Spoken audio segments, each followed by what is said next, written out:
বৈরী আবহাওয়ার কারণে জমছে না রাজধানীর কোরবানির পশুর হাট। নগরের হাটগুলোতে পশুর ভালো আমদানি থাকলেও ক্রেতাদের উপস্থিতি অনেকটাই কম।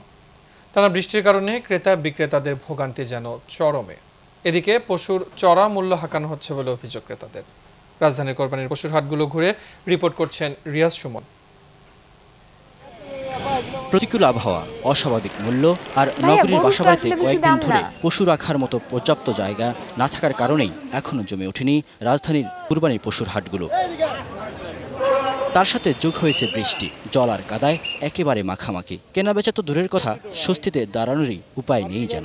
এমন অবস্থা রাজধানীর পশুর হাটগুলোর। দেশের বিভিন্ন অঞ্চল থেকে আনা নানা আকৃতি আর রঙের পশু বাজারে দেখা মিললেও দেখা মিলছে না ক্রেতার। 3-4 দিন যাবত বৃষ্টি হচ্ছে, এই ধরনের সরকার থেকে কোনো পদক্ষেপ নেয়নি বা মানুষ এখানে যাতায়াত করতে খুব সমস্যা হচ্ছে। গরু বাছনের পানির মধ্যে আমরা খুবই কষ্টে আছি। বর্তমান যে গরু আছে দেশে, এরপরে যদি ইন্ডিয়ান গরু আরো আসে তাহলে তার গরু নিবে না, গরু ব্যবসায়ীগুলো সব শেষ হয়ে যাবে। বাজারে ক্রেতা সমাগম কম থাকায় আইসি ভঙ্গিতে অলস সময় কাটানোর চেষ্টা অনেকের। তবে সামনে যে কদিন আছে তাতেই আশাবাদী তারা।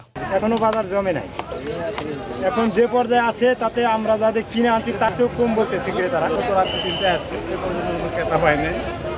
আমি আশা করতেছি গরুটা 6 লাখ টাকা বিক্রি হবে। কেনা টেয়া দিয়ে খাওয়া খরচ দিয়ে যা খরচ হয়েছে, আমি গরু আজ 3 দিন ধরে আইছি, বেশ চার পাচ্ছি।